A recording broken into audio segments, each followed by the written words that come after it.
A very good morning to you all. Navy Foundation Mumbai chapter.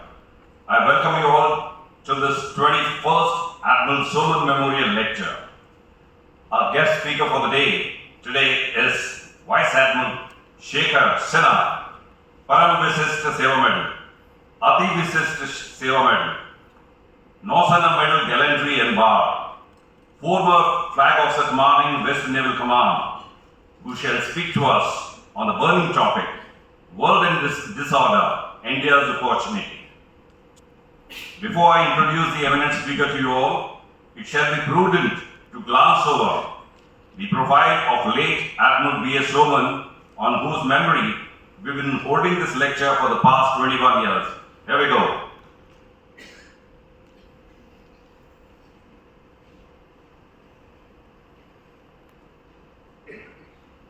Sinha is blessed with.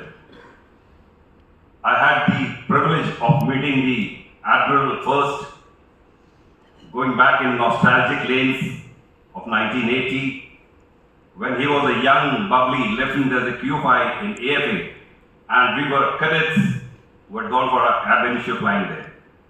The Admiral has been a top gun pilot QFI of a fine Indian Navy, flying from the aircraft carriers, rising to the helm of Western Naval Command.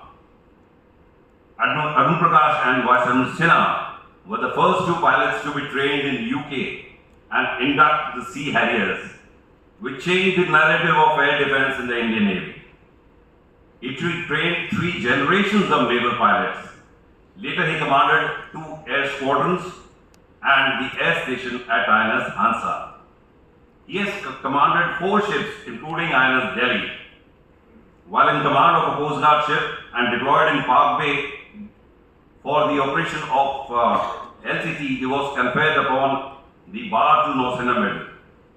He has been Fleet Operations Officer of the Western Fleet during Lok Parakaram. He has been Joint and Principal Director of Naval Air Staff. On promotion to flag rank, he was appointed FONA and later ACNS Air, where he was instrumental in induction of the P-8I Maritime Patrol and ASW aircraft. Later he was appointed the Fleet Commander of Western Fleet. On promotion to the rank of Vice Admiral, he was appointed CPS at NHU and later DCIDS Joint Ops, and under his charge, Defence Production Policy transformed the manner in which the planning and induction are now being done. In August 2012, he was appointed Flag Officer Commanding Western Naval Command and also became patron of Navy Foundation Mumbai chapter. He took premature retirement on 21st April 2014. The Admiral settled down in Noida and kept himself rather busy with think tanks in Delhi and a few outside the country. He writes for the Sanjay Guardian and Salute regularly and for the Hudson's Institute occasionally. He is a prolific speaker on subjects of national security, maritime security issues, and offers comments on geopolitics of current happenings. He is a trustee of India Foundation, a well-respected think tank. He has been re-elected to the Executive Council of Manohar Parrikar IDSA and the Governing Council of USI, India's oldest think tank. He is also the Governing Council of Indian Council of World Affairs, Policy Perspective Foundation and Advisory Council of Center for Joint Warfare Studies. The Central Armed Police Forces, CRPF, BSF and CISF regularly request his services for their mid-career courses. Admiral Sinha has participated in a number of international seminars on maritime security issues. Admiral Sinha is frequently on national channels discussing strategic and security issues. He often guides students pursuing MPhil and doctorate degrees on subjects of maritime security. That, ladies and gentlemen, is the illustrious profile of our Admiral. Ladies and gentlemen, please welcome one and only our very own Admiral Shekhar Sinha for the talk.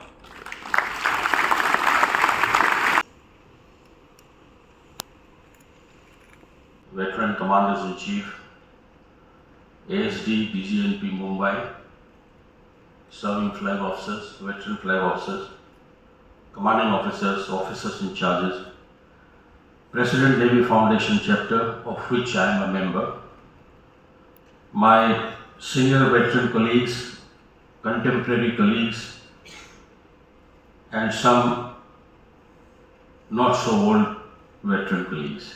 Ladies and gentlemen, a very good morning and Jai Hind. Thank you, Commander Vadera, for inviting me to deliver this Adm Soman Lecture. Just gets me out of the gas chamber of Delhi, and I could breathe some fresh air this morning. Humbling thought to speak at the memorial lecture of Adm Soman. I'm quite humbled, really. Such an eminent flag officer, you saw his profile there. And he was only the second Indian officer to be the Chief of Naval Staff. I'll probably speak for a little over half an hour and then leave the audience to question me, and question you must, because the subject is such. Adm Soman had a very glorious career. He started off with the Royal Indian Marines, followed by Royal Indian Navy, and later Indian Navy. His active participation in World War II is in the annals of maritime history. Later, as Flag Officer commanding Indian Fleet, he scripted the Goa liberation operations in 1961. And he was our chief from 4th of June 1962 for 3 years and 272 days. He was promoted to the acting rank of, honorary rank of Admiral post his retirement in 1980.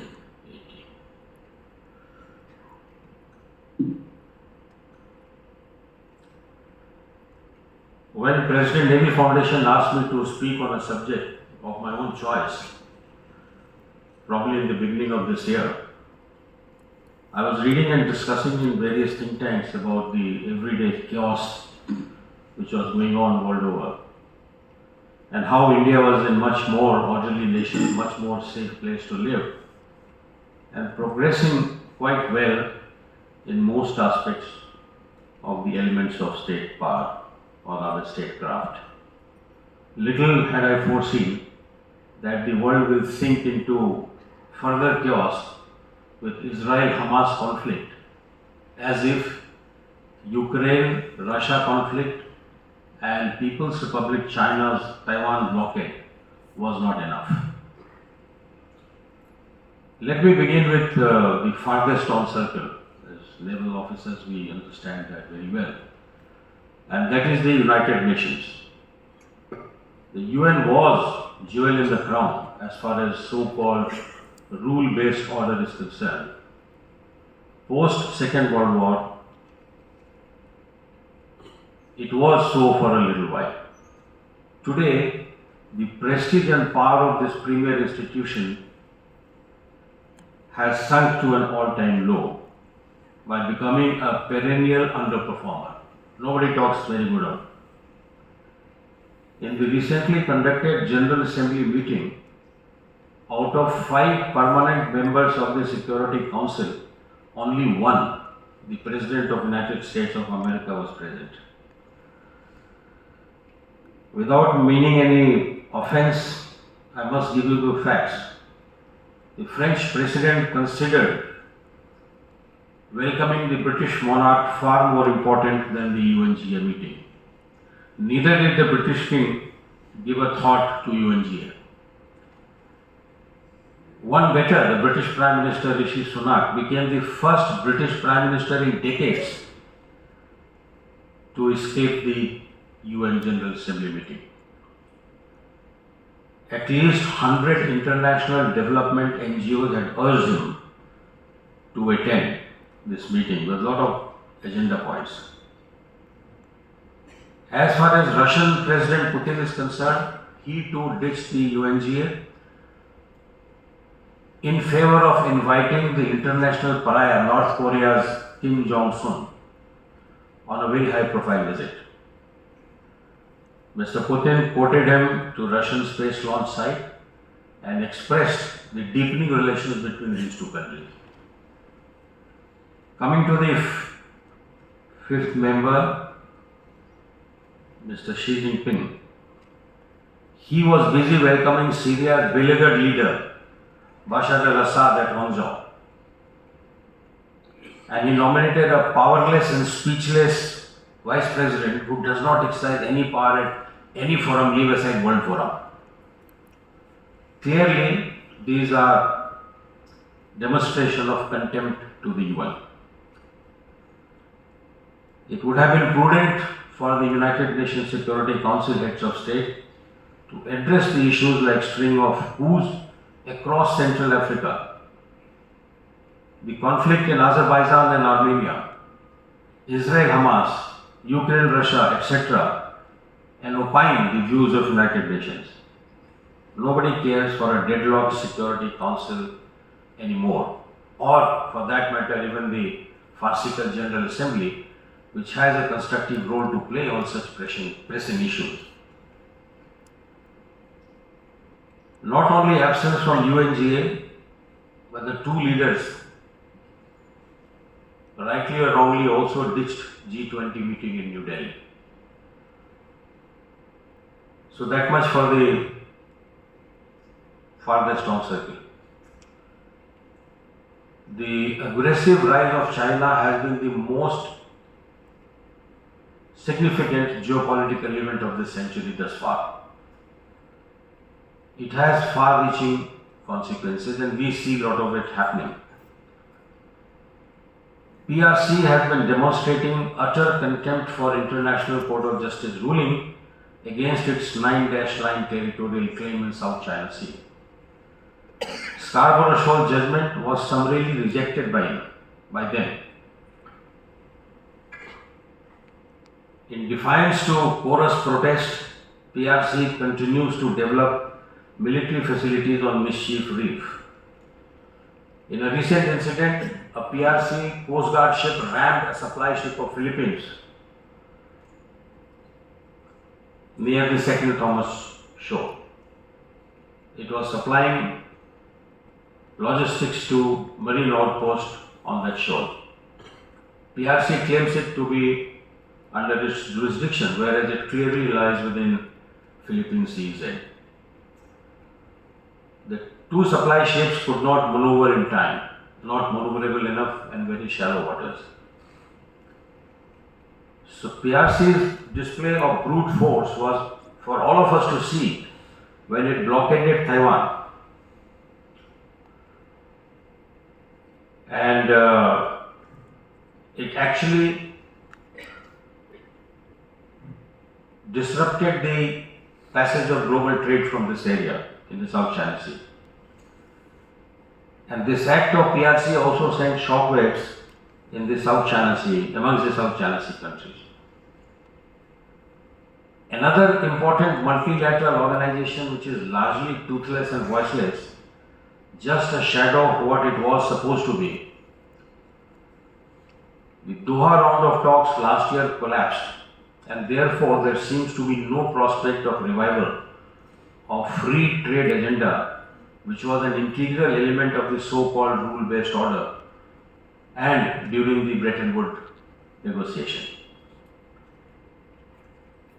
Coming to arms control, instead of arms control and disarmament discussions at UNSC, PRC is engaged in massive nuclear buildup as counter to the United States.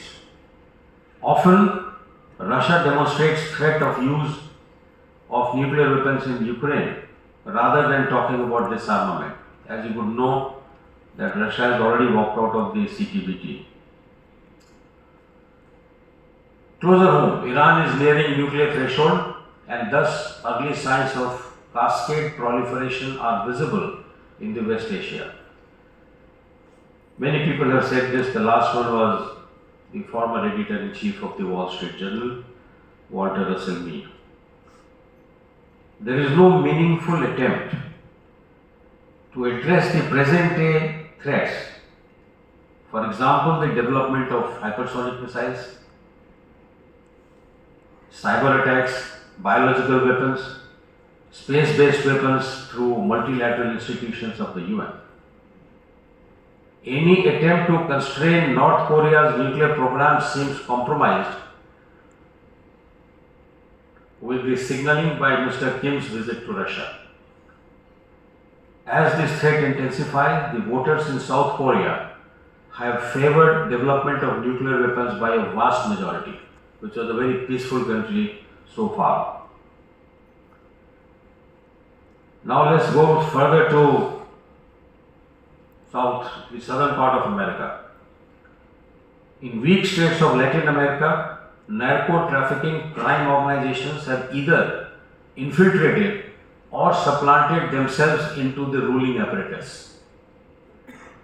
Similar things are happening in Sahel, the African continent, where bandits and jihadist groups are openly defying authority of not symbolic governments, shambolic governments. Western countries are hardly responding to these security threats.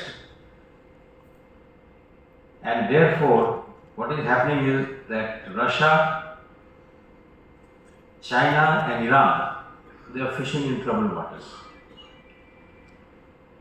Then, virtual collapse of the French power across the African continent has been very dramatic, led by coups right across the Central African belt. If you see the map, you will find the entire Central Africa belt is, the French have been pushed out by coup. The states seem to be imploding and rule of law disappearing across large parts of the world. As far as world's numero uno power, USA, is concerned, it is threatened by relentless and powerful adversaries. As you can see that the president is just running after every head of state. And that is from outside America. Within its own boundaries, it's quite undermined by political descendants and institutional decay from within. Those of you who are following the American politics, you will appreciate this. The rule-based international order has not been this imperiled right since 1930s. And I was attending a Hudson Institute talk and I heard Walter talking about this there. As I was preparing for this talk, we saw APEC summit culminating at San Francisco, where President Biden tried to reset his ties with PRC, which has deteriorated to its nadir. The only two tangible affirmative discussions seems to be the re-establishment of military-to-military strategic communication and Chinese affirmation to controlling fentanyl supply to Latin America, which finally ends up in the US. Also, there has been 4 days truce for release of hostages from both sides, Israel and Gaza. How long will this truce last? Will it bring to halt the massacre in Gaza? And this truce was brokered by Qatar.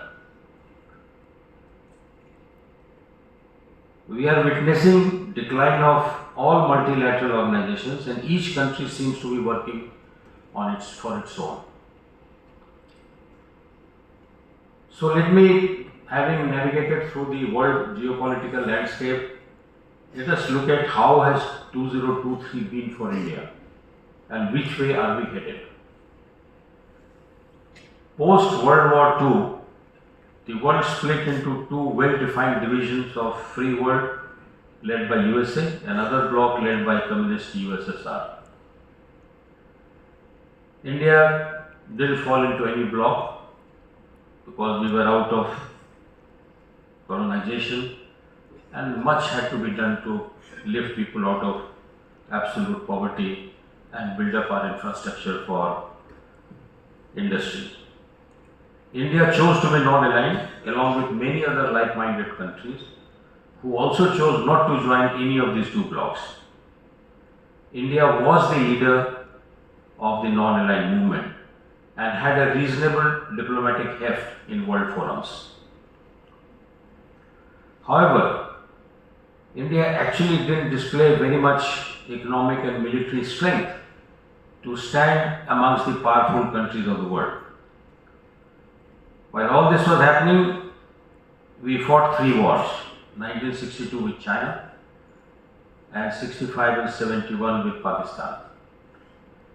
India's military skills and might, it got noticed in 1971 by the world when India split Pakistan into two and created Bangladesh. While militarily India became stronger, but all on imported weapons and their platforms, which certainly cannot make India a great power. Nobody on purchased platforms has ever become a great power. Economy grew much slowly in the absence of reforms in the financial system. You recall the number of octroi, number of tax barriers that one had to cross, amount of pilferage which used to go on. Today, India is in a much better shape. Economic progress has been very noticeable. The GDP has touched $3.6 trillion and stands at number 5 in the world. As per the current projections, we should become the third largest economy. Somebody says 2028, somebody says 2030, somebody says later. But we should, behind US and China. As far as military power is concerned, we have jumped to many-fold. Today we are a strong armed forces country. And it has been to some extent aided by gradually increasing indigenous production. Economically, reforms in the financial system has been most noteworthy.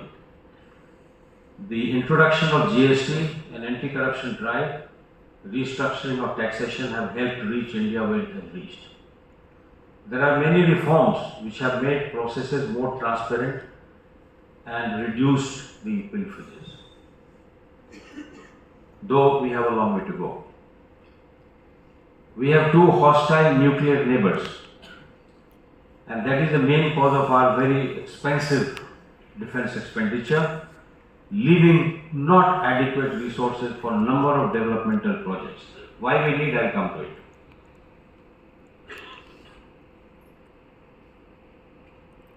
As far as Pakistan is concerned, against the terrorism, we have now taken a strategy of punishment. You do a terror attack, we'll punish you. It's working. It has also been helped by the development in J&K post abrogation of 370 article and devolution of financial powers right up to panchayat level. It is beginning to show positively. I visit villages reasonably often. As far as PRC is concerned, particularly on land borders, it has been disturbing for India. Even after 20 rounds of military to military talks, the dispute on Demchok and Depsan remains. Then it is only a matter of time that PLA Navy will emerge with stronger forces in the Indian Ocean. Its economic coercion of our neighbors and taking on lease of ports for dual use is quite alarming in the Indian Ocean. PRC has either interfered in election of these states or compromised the leaders in power who serve their cause. The latest election results in Maldives and new president in office. India is likely to face headwinds. Maybe, if there are some questions, I can take on some on Maldives. India's much of financial gains are spent fair amount, though it is only 1 point, probably how much, 7-8% of GDP on the defense. But the fact that our armed forces are very professional, but they have to be given more teeth considering the ever increasing PLA capabilities and its ironclad friendship with Pakistan. It makes two-front war a reality. Because Pakistan will act as a proxy, but China may not directly get involved in the war. As far as we are concerned, our partnership with the US in the Indo-Pacific strategy has added to existing maritime progress. 2+2 agreements with US, Australia, and likelihood with Japan has had its positive impact. The signing of ICET, Initiative on Critical and Emerging Technology, with the US has far-reaching positive development in military domain or military industrial domain, where larger participation of private sector is already beginning to roll in. More and more US industries are tying up with Indian partners for establishing niche technology hubs with the intention of making India the supply chain hub. It is expected that the next 5 years should see our preparedness and economy moving at fair speed northwards. The Quad partnership has been very beneficial in many ways. Our Commander-in-Chief was in Australia recently. Maybe he can tell us more. Coupled with very deft diplomacy, India has maintained reasonably independent and effective, confident foreign policy. It is not that India is only having ties with the Western world. India's ties with non-Western groupings such as BRICS and SCO reflect India not being in any particular camp.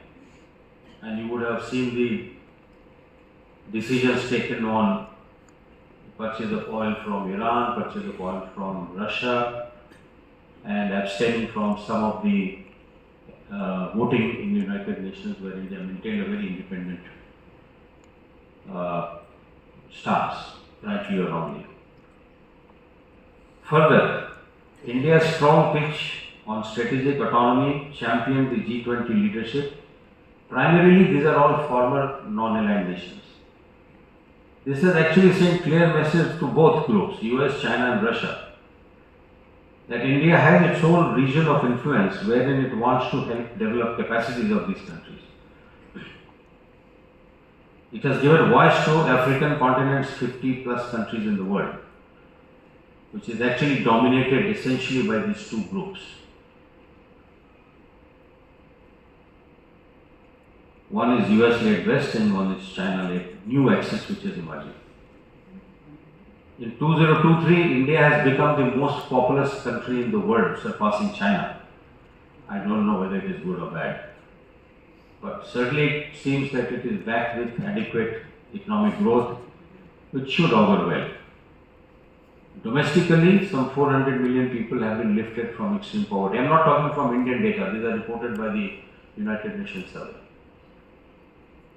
Infrastructure development has kept pace and added to increased trade. Recently, there was a global attitude survey conducted by Pew Research Center across 23 countries. And mind you, they are all US and its Western partners. 46% citizens held favorable view of India. So that's good. Diplomatically, India's leadership of G20, Global South Virtual Summit with 125 countries recently, and leadership of SCO and BRICS are noteworthy. India was also invited at G7 and APEC summits and will shortly host the Quad summit in January 24 on the eve of the Republic Day. The non-aligned world does not view US as the sole superpower anymore. They can all see through this. India is respected for its effort in educating countries as well as developing economies and military capabilities. Now that brings to some questions which I have in mind. Now, does it mean that there are no speed breakers or there are no rumblers? Not really. We have to work hard on our Human Development Index. which is at 132 out of 191 listed countries by the UNDP. And this is led by Switzerland, Norway, Iceland, and countries of the Scandinavia. Then when it comes to per capita income, India ranks very low at 120 out of this 191. If you take in purchasing power parity in rupee terms, our per capita income works out to be $8,379. That's per annum. China, which is at 72 position as far as per capita income is concerned, in PPP terms, it stands at $21,476. Just to give you an idea, the US with $76,399 per capita is at number 8, is not number 1. So you can see that it's and this requires, why I mentioned in the beginning that developmental agenda will require much more investment. Per capita income, the leading 3 countries are Luxembourg, Singapore and Ireland. And this disparity will keep the living standards at middle or below middle income for quite some time. Therefore, economic development and its distribution at grassroots becomes a priority for any government. Life expectancy, we are at 126th position with average life expectancy of 72.03 years. This list is led by Hong Kong with 85.83 years. But we are very close to world average, which is 73.4, of which females live longer at 76 years and males 70.8 years. Now these figures obviously call for better and widespread healthcare and sanitation, better eating habits and female education, lower than the present birth rate, etc. There are many, but I just flagged few issues which come to my mind. Also, within the country we have internal security challenges, which are often clandestinely supported by neighboring countries. The reasons are many, which can be a subject of a different talk. So we are not quite there, but we are reaching.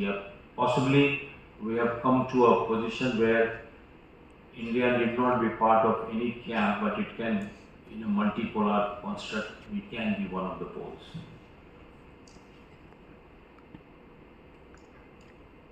To sum up, India has made niche place for itself as an independent thinking country, which has very large following. Simultaneously, it is working with like-minded countries to prevent security challenges. And economically and militarily strong India with a happy population is what we should all be working for. We are headed in that direction. Thank you and Jai Hind.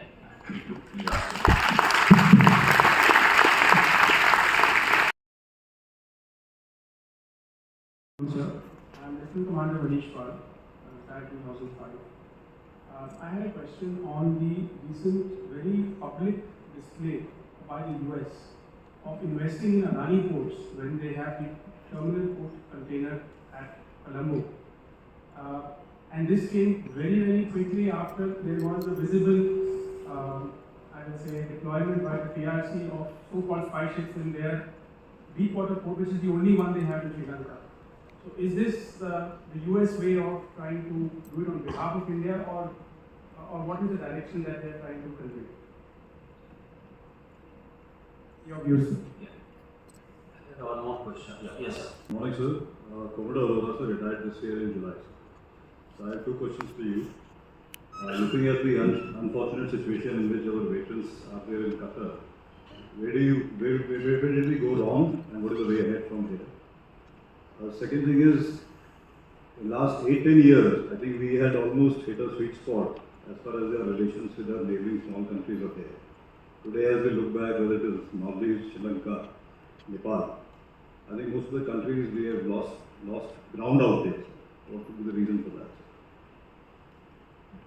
Commander Vadera, retired but not yet retired.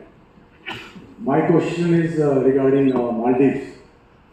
The present calamity in Maldives, as far as we are concerned, with the new regime, can we turn into an opportunity? If we can, how? Now the contract has been won by a private company, which is Adm Ports, and they are raising funds. I would believe that it is left to the private company. If they are doing on behalf of India, the US is spending on behalf of India, a good thing. Why not? If Adanis don't have enough money, which I suspect they may not be having because of too many projects in their hand. But I wouldn't believe that government has any much to do. I mean, US also feels very obliged to have been left out and allowed the Chinese to get their foothold and toehold, and therefore they must have found this an opportunity because Mr. Adani is also in some of the boards in some American investment company. So it's not very difficult for him to get the Americans to pay the money. Coming to your two questions, Qatar, I know as much as you do, but what I have heard is sad. It's really sad. And obviously, my own personal sense is that it is quite possible that we probably didn't react in time, or we did not. We didn't think it was so serious. That's what the sense I get sitting in Delhi. But which way it is going? Well, my prayer and hope is that the death sentence is pardoned, which can be given by the Emir, and they are repatriated. There is a bilateral treaty between two countries, Qatar and India, where anybody who is serving a life sentence in any of these countries, both ways, they should be returned back to the home countries for rest of the sentence. So that is where we are. I am totally with you. I would think that if possibly we reacted, or maybe that they didn't think it was too serious. 8-10 years of good relation with our neighboring countries,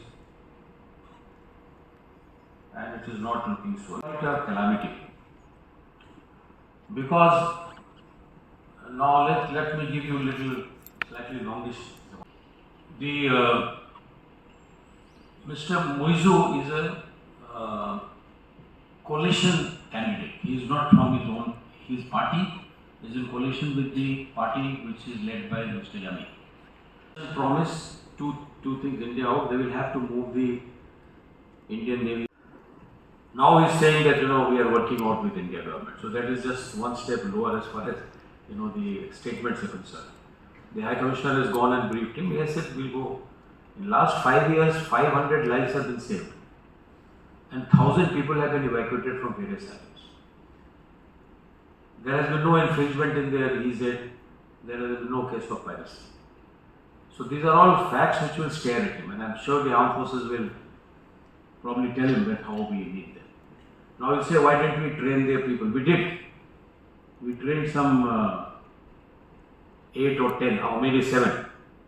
Out of which 4 people have left service, two guys are medically down, and 1 guy has refused to sign for further period. So that is the commitment of Maldivians. So some of these people will come back, no doubt. Maybe they will reduce the strength for a little while, and then China will pitch in, obviously. My own worry is if not China, China will get Pakistan to do the batting. You might find Pakistani ships and aircraft being positioned in Maldives. That is a little bit troublesome. Now, is there a way out? I think that's what you are. We should continue to do our development projects that we are doing.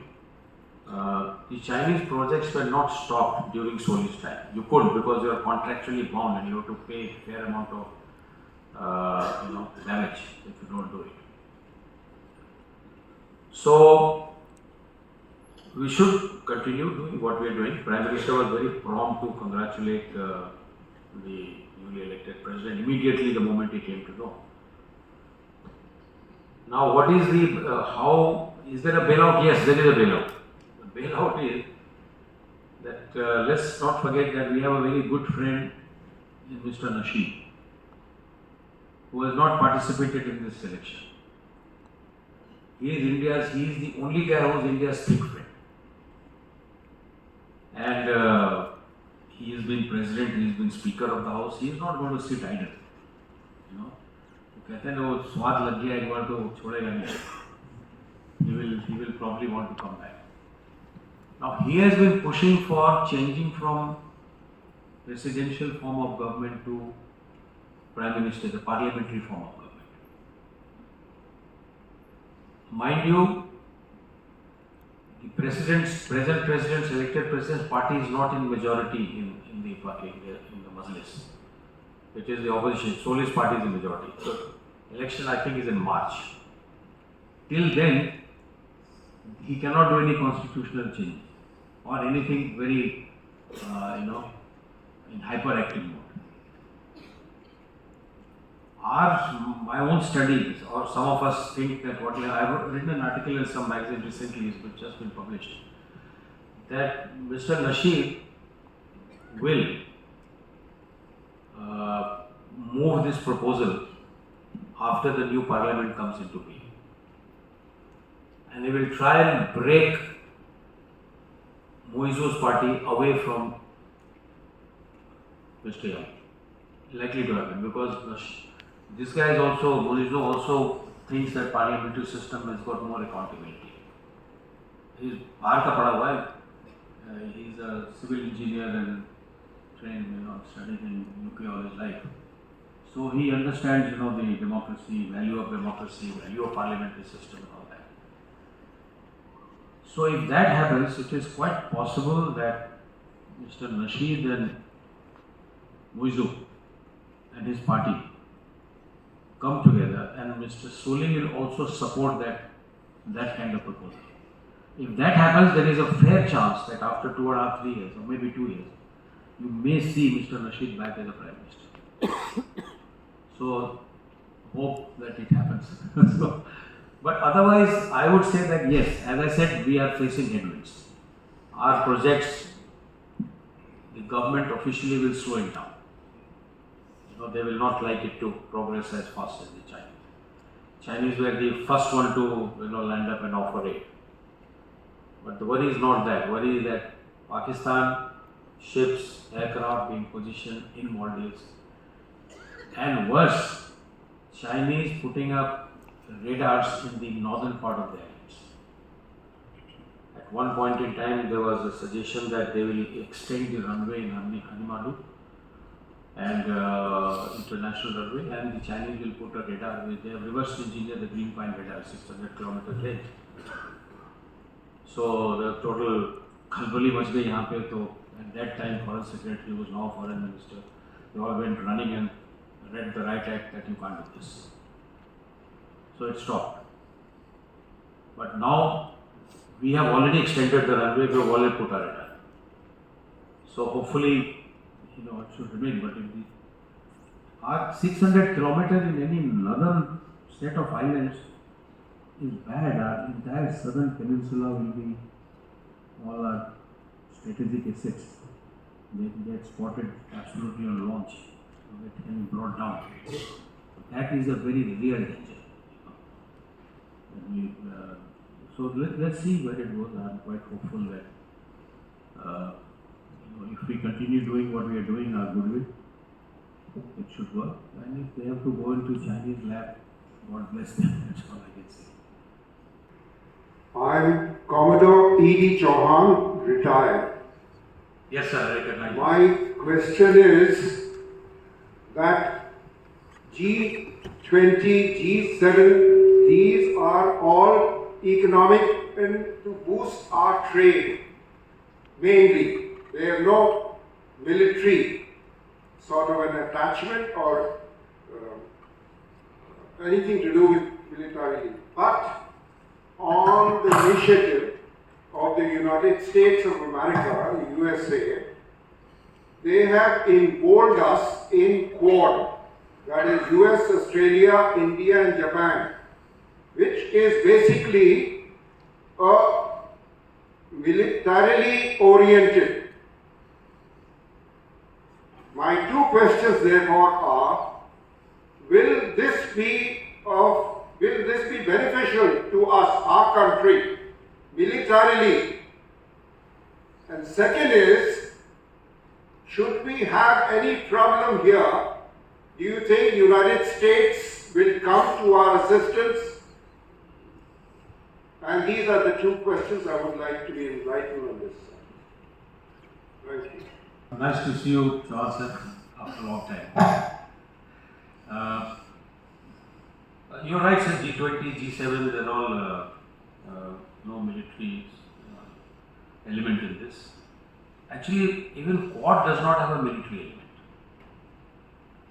Now, the security, maritime security, our belief is that there are two ways to address it. One is to by increasing our economy so that these countries can offer more transparent and better option for the smaller countries who are getting under the debt trap of China. So Quad is actually addressing that. If you see supply chain, semiconductor, vaccine, pharmaceutical, then some money to be spent in developing infrastructure. So these are all, to be very honest, my sense is that these are all adding to economy or provide an alternate financial system to the smaller countries who are, suffering under Chinese debt trap. So that is number one. Secondly, you said militarily, to some extent, yes. But I would think that if push comes to shove, meaning that if China pushes this country further, then we already have Malabar series where the World Cup levels have reached fairly high level. I think CDC will probably say more because it's been 9 years since I left. So I think plugging it and playing is not difficult. And I've just been to Beijing to give a talk in Shenzhen Forum on 29th of last month. And there they asked me during the question hour that when will Quad and Malabar come together? So my very short answer was, it all depends on you. If you push us hard, it will be faster. If you don't push us, it will remain separate. So all quiet. There was some former state councillor, Taipingu, who was the boundary negotiator. He was in the audience and he was asking this question. So I mentioned to him, and later on at coffee break, he was saying that you got away by giving that answer. I said, sir, you know it well. Nothing will happen unless China pushes us. The second one is that should we have any problem with, so to be frank, we have to fight our own war. Nobody is going to physically help you. But I would believe that this 2+2 makes it prudent on the part of the other three partners. I think one of the reasons for this 2+2 is to exchange the information, very classified information. And also, if not the physical presence, give equipment on the platforms which they can, particularly the Americans. And that may happen. Therefore, the talk on interoperability, procedures being same, these are primarily meant to support each other even if you are not physically present. So in the interoperability, in fact, I have been saying that it should be called interchangeability. अगर उनका जहाज नहीं है तो हमारा जहाज वहाँ पे जा सकता है. So that gives you little more flexibility. But this thought has not been bought by many people. I think the only I think some American, I heard somewhere somebody mentioned that. So that is my view, sir. Very personal view. This is my Navy Foundation Mumbai chapter is grateful to Admiral Shekhar Sinha for taking on this 21st Soman Memorial Lecture and handling the questions so well. I wouldn't say that please give a big round of applause. Please give a standing ovation to Adm Sinha.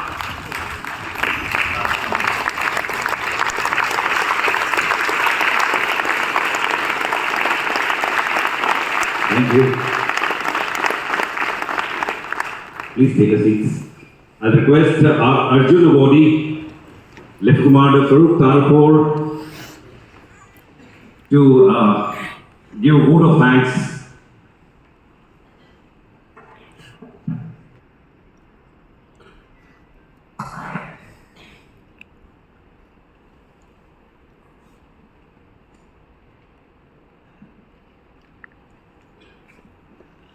On behalf of Navy Foundation Mumbai chapter, it is my honor and privilege to thank the chief guest, Admiral Dinesh Tripathi, our Commander-in-Chief and patron NFMC, who has taken time out from his extremely busy schedule to grace the occasion of 21st Soman Memorial Lecture.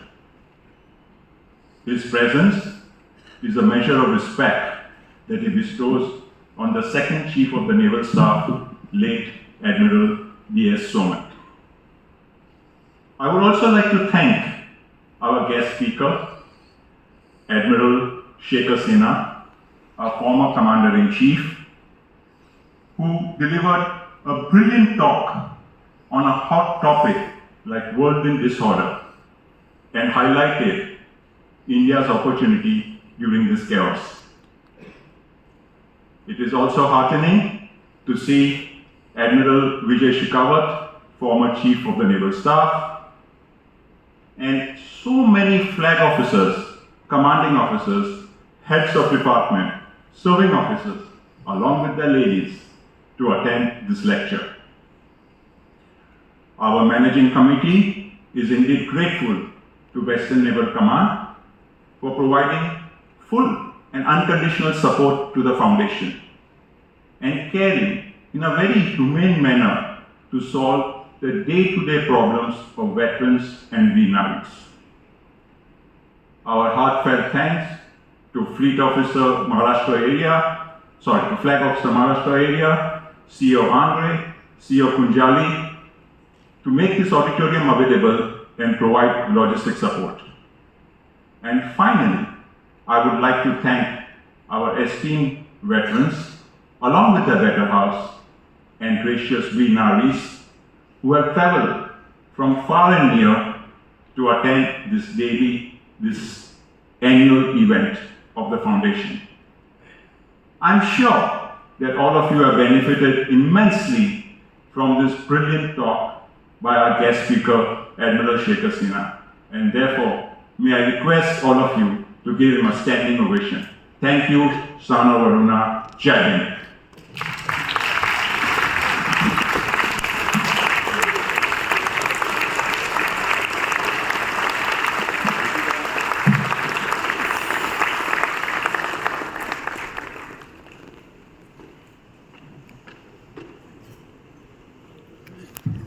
President, Navy Foundation Mumbai chapter, to come on stage and felicitate our guest speaker.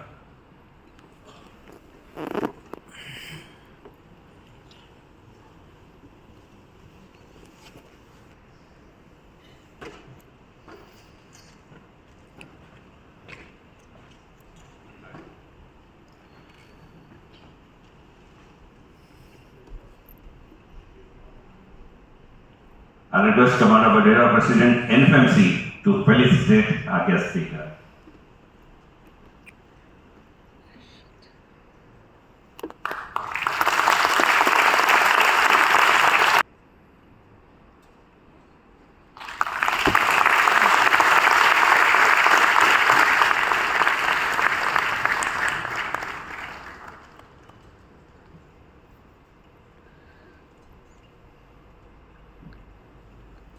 Thank you. Ladies and gentlemen, please rise for the national anthem.